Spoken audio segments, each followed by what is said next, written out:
बिल्कुल आज कांग्रेस के हमारे विधायकों के साथ बैठक हुई और इस बैठक में हमारे पूर्व मुख्यमंत्री और हमारे नेता प्रतिपक्ष भी मौजूद थे।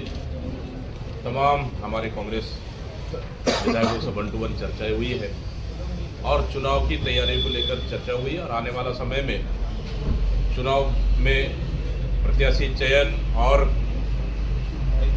हम मजबूती से चुनाव लड़ सकें, ये 2-3 बिंदुओं को लेकर चर्चा हुई है। निश्चित रूप से हमारे जितने भी विधायक साथी है अपने क्षेत्रों में चुनाव को लेकर लगातार बैठकें कर रहे हैं और तैयारियां जोरों पर है और आने वाला समय में प्रत्याशी चयन में भी सभी लोगों से राय मशवरा कर प्रत्याशी चयन करेंगे और अपने अपने क्षेत्रों में जीत के लिए जिताने के लिए हमारे तमाम विधायक साथी कमर कस लिए है। तो निश्चित रूप से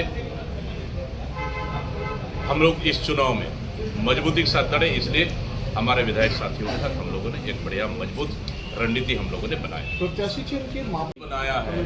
कमेटी में अभी तक क्या निर्णय हुआ, जबकि कमेटी को एक समय सीमा दे देना चाहिए। एक समय सीमा देने के बाद कम से कम उस पर सरकार को निर्णय करना चाहिए, लेकिन सिर्फ फॉर्मेलिटी उन बीएड शिक्षकों को गुमराह करने के लिए एक कमेटी बना दिया गया है और उसमें अभी तक एक बैठकें भी नहीं हुई, न सरकार का उस कमेटी पे ध्यान भी नहीं है और लगातार बीएड शिक्षक आंदोलन कर रहे हैं और सरकार उसको इतनी बर्बरता के साथ कार्रवाई कर रही है।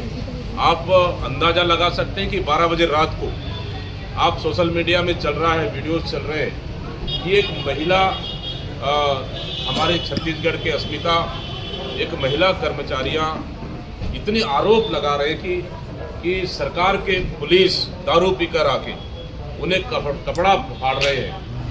मतलब हाथ नहीं लगाना चाहिए महिलाओं को, वो वहां से उठाकर ले जा रहे हैं। मतलब इतनी, शायद मैं शब्दों में बयान नहीं कर पा रहा हूं, मतलब इतनी बर्बरता कि सारे हदें पार कर दी है।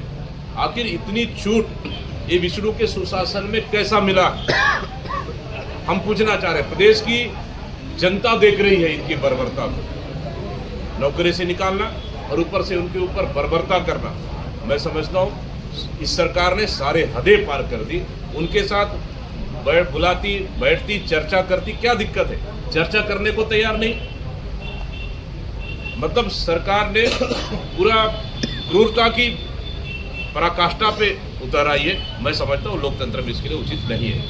प्रत्याशी चयन के मापदंड को लेकर हमारे पर्यवेक्षक नियुक्त किए हैं। पर्यवेक्षक जाएंगे नगर पंचायत, नगर पालिका, निगमों में बैठक करेंगे, आवश्यकता पड़े तो वार्डों में भी बैठक करेंगे। वहाँ के जिला अध्यक्ष, तमाम सीनियर नेताओं से चर्चा करेंगे।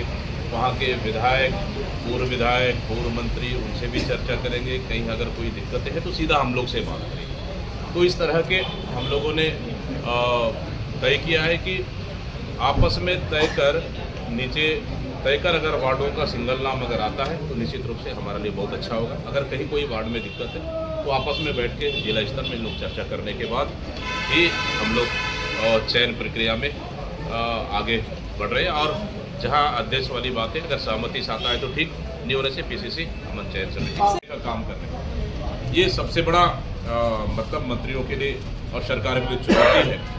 वो भी हमारे पास है और निश्चित रूप से किसान भी है। बहुत सारे ऐसे वर्ग हैं और ओबीसी तो वही है, बहुत सारे ऐसा वर्ग है जहां सरकार से नाखुश है, उनको कांग्रेस पार्टी साधने का काम करेगी।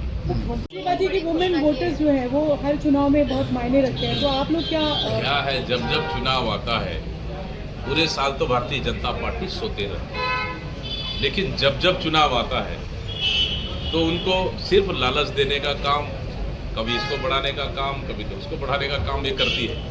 लेकिन जनता में जबरदस्त नाराजगी है ये डबल इंजन सरकार की कार्यशैली को लेकर, और कहीं न कहीं इसका जवाब आने वाला नगरीय निकाय चुनाव और पंचायत चुनाव में इसको मिलेगा।